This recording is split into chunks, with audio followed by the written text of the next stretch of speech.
All right. We are now recording and now we're about to go live. What's up, y'all? It's Yoda. I'm here with David Santel. I met David what feels like forever ago. Happened to be out Wow. on it's been a while, man. I met you. You were in Ohio and we were on the SRT tour and we happened to be rolling through and you were running an amazing indoor karting facility up in Ohio that we could talk a little bit about as the conversation unfolds. But now you are living out. Are you in Oregon? Are you in NorCal? Where are you at these days, David? Technically, I'm in the Portland area, so I'm in Vancouver, Washington, Okay. Vantucky. Okay. No, it's gorgeous out there, man. I'm very jealous. I love that area of the country. We spent a little bit of time in Bend, Oregon. My favorite place to And be. Mike, is it really? Yeah, It's, Bend is amazing.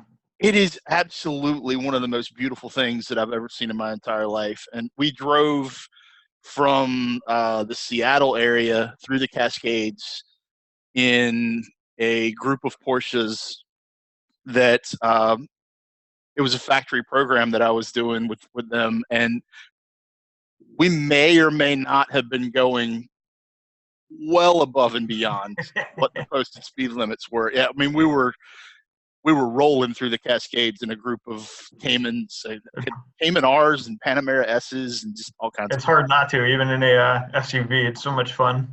Yeah, it's and then getting to Bend, man, that is a beautiful, beautiful area. And then I think Pilatus Aircraft was based, or they may still be. They were based there, and we did an autocross at their airfield Oh, for a nice, couple cool. days.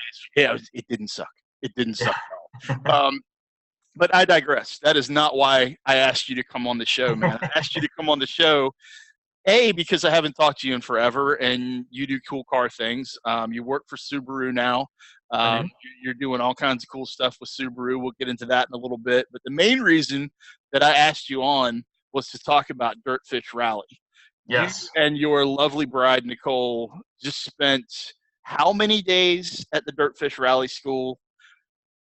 It it looks insane. Like what was the class that you did? And then we'll get into the details, man. Because like I want to do one of these things, either DirtFish or Team O'Neill. Just Yeah. depends on which side of the country you want to do it on. But it looked epic. So, what course did you do, and what all does it entail? So we did the 3-day all-wheel drive class, and it's you basically at DirtFish you're choosing either STIs or BRZs. So we went with the STIs, and it's just a 3-day kind of start from scratch rally program. So don't have to have any kind of experience other than being able to drive a stick shift, and then from there they just kind of turn you loose. So it progresses from here's what driving on gravel feels like to all right, we're going to throw you in the woods and give you some rally notes. Go. Really? So it was all the way up to stage. You did. Stage, yeah, full Really? stage. So yeah, and it's kind of surprising too because yeah, they like every exercise leading up to that point, the instructors always hop in and give you a demo to begin with. But by the afternoon on day 3, no demo. They start you down a wooded course and say right 6 into left 3 over crest, 5, 4, 3, 2, 1, rally, and then you go. It was it's intense. Oh my God, dude! How long is the? Do they have multiple stages there, or is it like a single long stage? So they've got a bunch of different course names, and you progress all the way to the mill run, and the mill run is kind of their longest stage, and the stages they change a little bit over time depending on what the grounds look like and stuff. I mean, as the cars drive over, as you can imagine, the dirt gets kind of chewed up and stuff. So you always get the basic version of the mill run when you finish up. But it was anywhere from 3 to 3.5 minutes for a stage, depending on how fast you were. And it doubles back on itself just a little bit towards the end to add that distance in. So you kind of start in the woods, work down into a more open area, end up on some tarmac that continuously transitions from tarmac to gravel, and then you kind of work your way back into the woods afterwards. So they've got the mill run that puts together several of their other courses. So you start as far as like a full course in their boneyard, which is just basically a big field with a gravel track that you're going through. It's 5-6 corners long. And then you kind of work into the next day into what they call the link, which is basically the boneyard with a big 180 into a 90, and then into a huge slalom.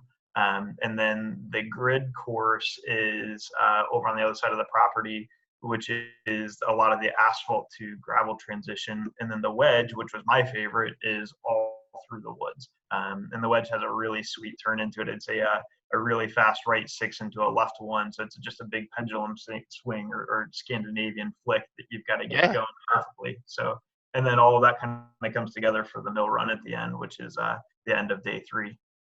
that is so. That I mean, it's literally training wheels. Take the training wheels off, and then basically just patch it on your butt and go have at it. I mean, Yeah, it's yeah. I mean, that's it's so Wednesday morning, third day of class, they really dial it in and say, we're going to send you through the link course and make sure you're not plowing through a bunch of cones because we're about to put you in the woods. And if you're hitting cones now, that's going to be trees when you go to the woods. So you either graduate to the wedge as a class or you get held back as a class. So there's kind of a lot of peer pressure on oh wow. to not plow a bunch of cones. And then it's just basically like a safety check to make sure that everybody can dial it down to 99% instead of 101%. Don't drive over your head. Yeah, Yeah, don't drive over your head because there's consequences out there, and you're driving. right. I mean, 2017, 2018 STIs that have been pulled apart and caged. I mean, they're not inexpensive cars. Are they proper? I mean, they're proper rally spec, I guess. I mean, they've got gravel shields and cages, and they're gutted and all that good stuff. Yeah, yeah. So they're fully gutted. They're caged. They don't have some of the stuff like fire suppression in it that Right. you're gonna get in, like a true FIA ready to go, like ARA rallying or whatever. Yeah, but you're not. Yeah, yeah. Full, I mean, you're at least you're in a controlled environment, a more controlled environment than like a proper stage rally. Yeah, yeah, and I Yeah. mean you're still using a 5 point. They give you a great helmet with a great intercom system, so you can hear your instructor really well. The cars do have full shielding on the bottom. They've actually got Riger suspension up front, so really expensive coilovers up in the front. I think one of the biggest things I was impressed about with DirtFish was just how well the cars were maintained, with how much seat time you get, and you get just an absolute ton of seat time. I was blown away. I mean, you're thinking rally cars and how rough that is on the cars. You're probably not going to get a lot of seat time, but you're just constantly driving a car, and the cars are just maintained. If something small goes wrong with it, they take it away, and like 30 seconds later, it's back. They've got guys in the shop, and they just fix it on the fly. They're talking about how sometimes a car will blow up a transmission and they can get a transmission in and out in 30 minutes. So they'll fix a car What? on lunch break and send it back. But yeah, Holy yeah, crap! they've got and they've got spare cars too. But I think out of the entire 3 days that we were there, we saw a car disappear once or twice for maybe like 5 minutes and it's back ready to go. So yeah, it was really cool. That speaks to the base car a lot too, though, and that speaks to the company that you happen to be working for right now, and you've been with them for a while. I mean, it. Yeah, I mean, it's Subaru builds a rugged vehicle. There's no doubt about that. And if Dirtfish, I mean, they're beating on them constantly, and it really there's not a whole lot of maintenance involved. Well, there's a lot of maintenance involved, but there's not a whole lot of failure involved, is what it sounds like. Which is Yeah, I don't think a whole lot of stuff fails there, but they also, I mean, they're what I think 9 or 10 years into this school, and I think they've kind of got it figured out as far as how to build the cars for maximum durability. So I know they lower the rev limit on the STIs just a little bit, and they reroute the air intake on the cars, so they're not sucking up a bunch of dust. They're constantly experimenting, so some of the cars look a little different than others. Like what the car that we were in had vents on the hood, to see if they can relieve some of the positive pressure buildup in there to help with heating and or heat issues. So they're constantly kind of experimenting with how to make the car just absolutely as durable as possible, and it's really cool. I mean, it's kind of a proving ground too. I, well, that was a very good lead-in question there, or that's a very good lead-in statement. Um, is Subaru involved in Dirtfish in any way, shape, or form? Like, is there a little bit of a technology share there, or do you think there maybe could be? Because it sounds like that is a proving ground on another level compared to just taking them out to, like in Detroit. Oh God, I've been there multiple times, and just a giant proving ground, like a giant manufacturer's proving ground. It's a Yeah, yeah. different place. Does Subaru get involved with that program at all, or is DirtFish just buying cars? I don't know. I think part of the partnership is that Subaru's helping them out with cars. I don't know how many they're Right. buying or how many they're getting, and I think that's probably a large part of the partnership there. As far as information sharing, my guess is there's probably more information going back and forth in between DirtFish and say, like Vermont Sports Car, who's building the rally cars for Yeah, yeah, the yeah, rally. yeah. As far as like engineering involvement, I mean, all of that engineering is done in Japan, which is really a separate entity than Subaru of America. So I can't Yeah. imagine there's a whole lot of info sharing going back and forth. But I mean, there's a lot of change even from a stock car when it comes into what you're driving out of DirtFish as far as drivability. That probably wouldn't make the cars very streetable in the long run. Right. For a next gen car coming out. But yeah, I don't know. It'd be a good question. And the cool thing is, they give you an entire tour of the shop. They show cars up on racks and kind of the process of taking a car that's fresh off of a truck from Subaru and turning it into a rally car. So you kind of get to see the different stages of what they do to it. And They they're really, they really open. they build them there too. They Oh built yeah. like Oh well. So I mean, like, yeah, Subaru drops off a truck full of STIs or BRZs. I mean, just showroom ready, no different than one of the stores would get, and they pull it apart and turn it into a rally car right there in their shop. Oh, do you know? Could you buy an STI, like a rally prep STI, from them? Will they build customer cars, or is it just school? I'm asking you questions that I should be asking the school, but I don't have the You're asking the I same have, questions I asked them though, so everybody gets the bug and they're like, but so they don't really advertise that they're a race car building shop, but I think their official response was everybody's got money. So I think if you open your wallet big enough, they'll make a race car for you, and they've built some customer cars there, I know. okay, But I don't think they're more focused on being a driving school than being a race car building school.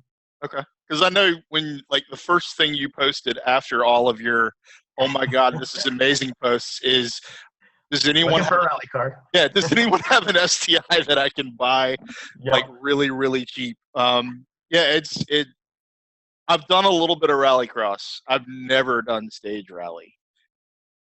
That it sounds like DirtFish has the recipe basically to get you off of the tarmac and at least somewhat comfortable with those transitions from tarmac to dirt to gravel to whatever else.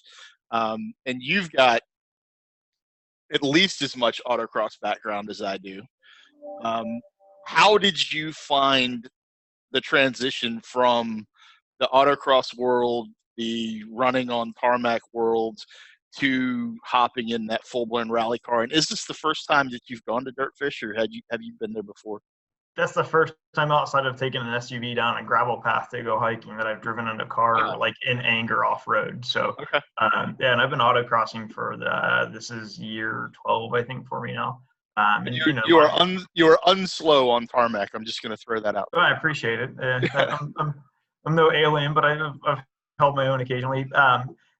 One of the cool parts about the school, a lot of the instructors have at least somewhat of an autocross background or a tarmac background. Michelle Miller, I know you raced minis back in the day. She's a age stock ladies national champion. So it's good to have some people out there that know autocross and what a good autocrosser is going to do wrong on rally. So I kind of came in. I've had some success autocrossing, so I came in saying, "Teach me like you're teaching anybody else." Because I have Yeah, no absolutely. idea what I'm doing. And I That's the think, right attitude. yeah, That's if you're going in as a successful autocrosser, road racer, track day bro, whatever, you got to drop all of your knowledge because it's so completely different than anything you're going to do on tarmac. And I think part of the problem is you when you said how comfortable are you? I was super comfortable with the techniques. Now, whether I was mastering them and being good at them was something completely different. It takes a lot to kind of unprogram what you're trying to do in autocross right. and make work on a rally track, on a rally stage. can you make some comparisons, like the differences between, um, excuse me, I'm going to blame that on the Dr. Pepper Corporation. Um, can you make some comparisons as to the differences in those techniques, like correcting oversteer, understeer? Like what's That's a huge one right there. So one of the things, especially, and it would be different if we were driving the BRZs, but in the STI, you don't correct oversteer. You just continue driving. So you ask for oversteer, but on asphalt, you're always going to countersteer, right? And you're going to countersteer to catch the slide. And in the STIs on gravel, you initiate the slide and then you keep it going, steering with it. So, if turn you're trying to make a right-hand turn, you still keep turning to the right and then just feed it throttle because and the just front plant wheel. your foot? Yeah. Yeah, you just plant your foot and throw a big roost out the back. But that's part, they get you into stop countersteering because you're trying to slide the car. So stop asking it to stop sliding. And then day two, the first thing you do is learn the Scandinavian flick, which is, all right, we're going to get the car sliding. And then I need you to countersteer. And then you're basically kind of holding brake while you countersteer. And then you let off the brake. That initiates the pop that gets you to go back the other way. That's the flick. And then after that, the initial for an autocrosser was, I want to countersteer again and go back the other Right. way. I gotta You just save keep it. holding it that way. Yeah. Yeah, So I it's gotta save it right now. I did a little bit. I haven't tried drifting all that much. I've done a couple events from manufacturers that were drift events, thrill ride events basically. And there's something in your brain, if you spent all of your time racing on tarmac, that is like, as soon as you feel the car go past that rotation and set, it's like, okay, your hands move the other way. yeah, Yeah. it's like your brain is trained. You want to keep it right there on that edge and not let it go. And that drifting and rally seem to me like there's a big coming together of skill set, I think, for those. But in the dirt, things just, I would imagine, happen a little. Do they happen faster or slower in the dirt? Because like one end of the car, like, go ahead. I'd say slower. I think one of the other big, comparisons as far as maybe it's not comparison, but a differentiation is that in autocross and road racing, a lot of times you'll hear the old string theory where there's a string attached to the steering wheel, and as you turn the steering wheel, you have to let up on the pedals. And rally, they specifically teach you're really driving the car a lot with the pedals, and the steering wheel is just kind of pointing the car where you want it to go. So you really disconnect, and they use the term disconnect the steering wheel from the pedals. And that was hard for me to wrap my brain around too. So you're asking for a lot of the rotation with the gas pedal and the brake pedal, and then you're just kind of making sure the front wheels are pointed where you want the car to go in the STI. So in autocross, you're trail braking, and as you or road racing, you're trail braking down to a corner. You're kind of letting off the brake as you turn into a corner. Rally, if you're trail braking, you're braking hard, and then as you get into the corner, before you even remotely get to the apex, you're asking for that slide, and then you kind of let off as the car starts to slide and feed it gas well before you're even at the apex. So you're kind of hugging the inside line coming out of the corner as opposed to tracking up. And they teach you it's just because you never know what's going to be on the exit of the corner out there. Is there a rock flung up or whatever? So you give yourself all the room in the world by hugging that inside line. Was it rock, ditch, hole, tree, tower, person, yeah, silly fan standing on the outside of the corner, looking to lose a thumb or something? Yeah. Literally, what is, like, a cone is a 2-second penalty? I've always said a human is a 20-year penalty. Yep, there you go. Yeah. I don't understand. I will never understand why rally fans want to stand on the outside of a corner. So we'll touch on that for a second, because I got I'm not my proudest moment, but blessed to go around with the Subaru Rally team quite a bit in my job, and the Idaho Rally is what it is, not as well policed as some of the other rallies that I've been to. So I was afforded the opportunity to kind of get that true rally fan experience and sneak up the track a little bit and find a nice turn where I could get down and crouch and have my phone about a foot away from where I knew the cars would be coming by. And sure enough, the Subarus come by at 100 miles an hour, 2 feet away. And the first time they come through, you're like, that was really cool. and I also regret my decision. That was really, yeah, that was amazingly stupid. It was, yeah. I was brushing dirt out of my mouth for a week. I've never understood it, dude. I've just like, I mean, do that, but do it on the inside of a corner.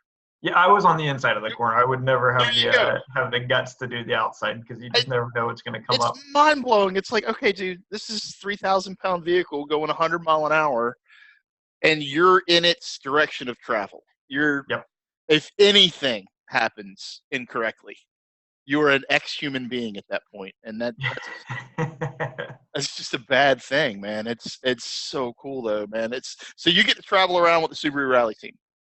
Yeah, and it's not so much that I get to travel around with them, but they rally enough in the Pacific Northwest where I'm at that I'm always welcome at the rallies and get to hang out with the team a little bit, when they're in town and stuff. So it's super cool to. I mean, there's 2 rallies within my area of coverage, and then there's another rally that Olympus Rally is 2 hours north of me or so. So it's really easy for me to get to at least 3 of them every year. Yeah, that's awesome. I mean, it's kind of, unfortunately, rally in the Southeast anyways is kind of non-existent. I mean, it seems to all be happening out where you are, and unfortunately, it's not being publicized or televised or it's hard to find these days, man. Like, if you're a rally fan, it seems to be you have to really go looking for the coverage and to dive into it. Is it coming back a little bit? Like, do you see within Subaru North America at least, is there still as much focus on that as there used to be as far as the rally program goes? I'd say there's arguably more as far as our focus because we're bringing out more cars.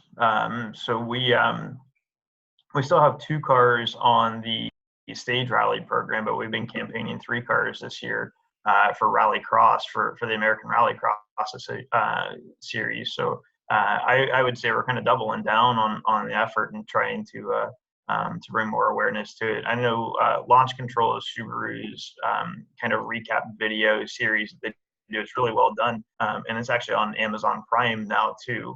So I think they're trying to spread a little bit of awareness on making it a little bit easier for people to find. So, but overall, from what I've heard, entries are up at a lot of the rallies, but it's still. I mean, it's still an amateur motorsport. You've got Subaru Rally Team out there, and you've got some cars from Team O'Neill, and occasionally you get Ken Block out there doing stuff. But I mean, the bulk of the cars are dudes like you and I, where they're bringing in an old beat up, 2.5 RS on a wooden trailer, and hoping it makes it through the event, and just kind of on jack stands on a little towel in the parking lot, trying to fix it in between, at service. So it's a lot of a grassroots effort with those cars, and it's super, super cool to watch, knowing what those cars go through and how these people keep them running.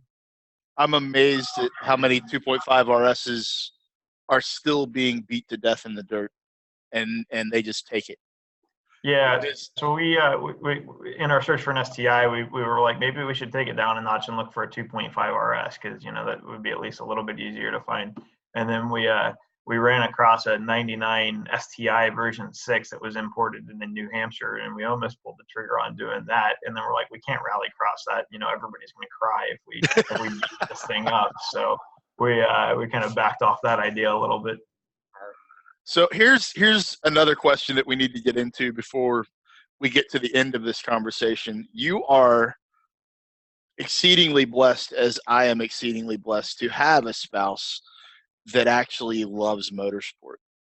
Yeah, blessed is an interesting word because there's not a whole lot of a voice of reason in our relationship. So when 99 guys out of 100, when they're like, "Hey, can we buy this 99 imported right-hand drive car with 106,000 miles on it, and it's in New Hampshire and we can't get parts and the guy wants a lot of money for it," 99 out of 100 wives are going to go, "No, are you stupid?" But mine was like, "Oh yeah, that thing's awesome."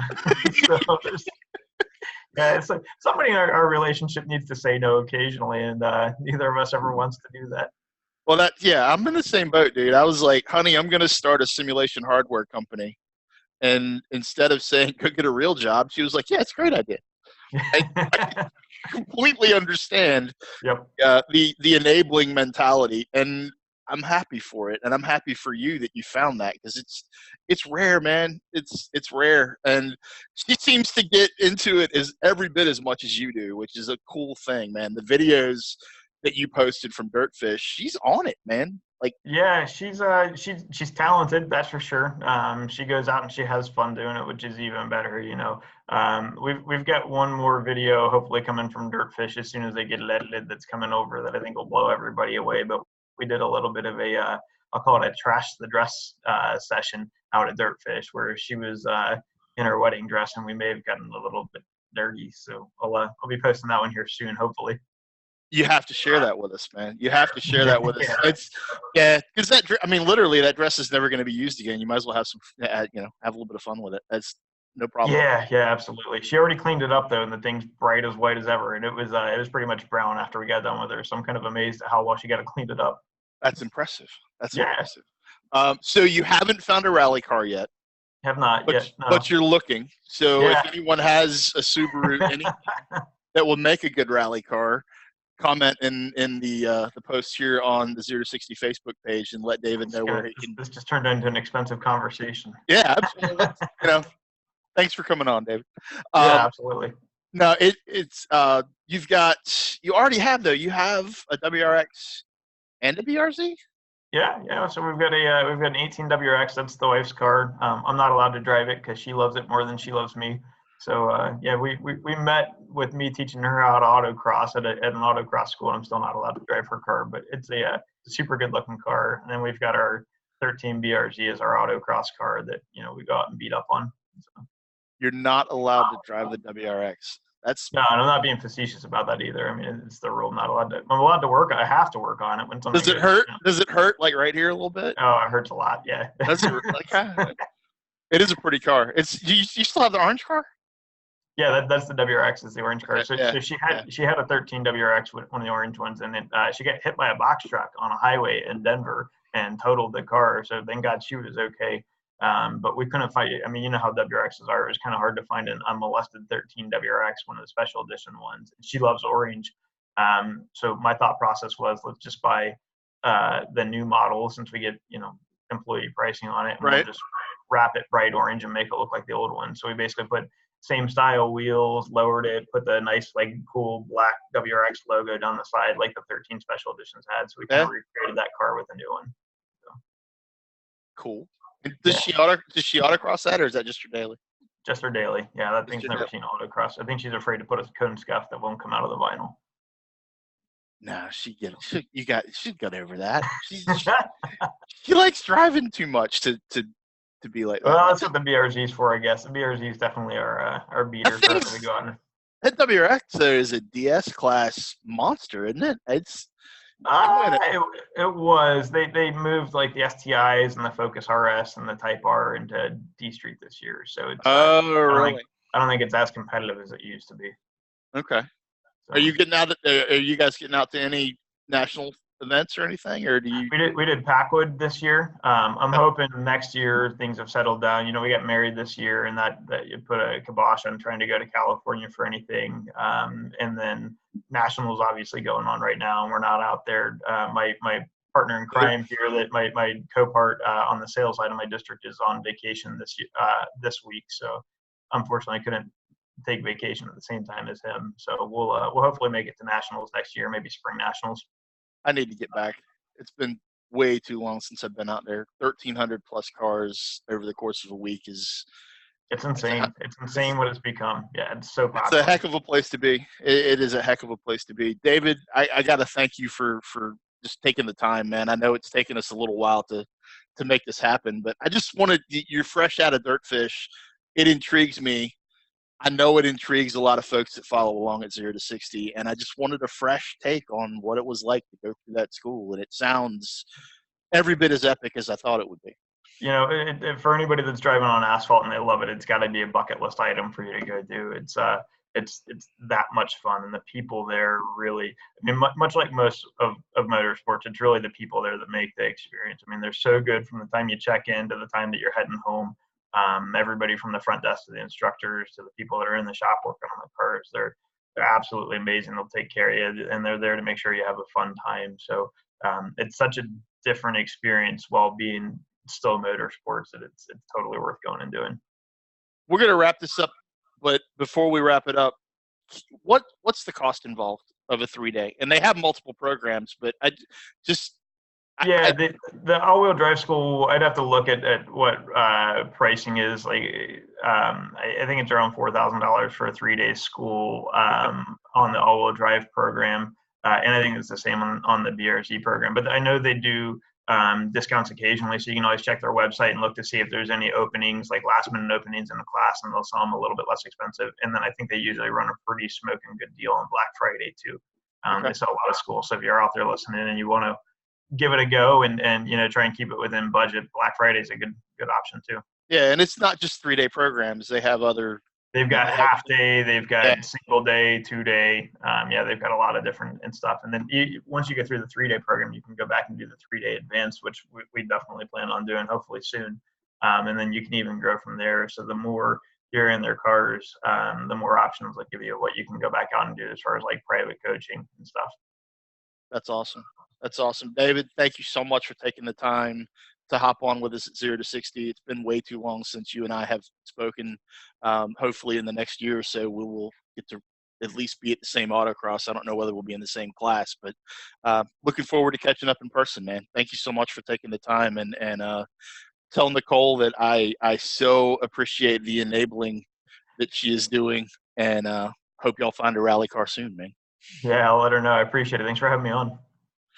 Yeah, man. Anytime. I'm going to shut down our live stream on Facebook. Don't go anywhere. And I'll just give me just a second here to wrap things up.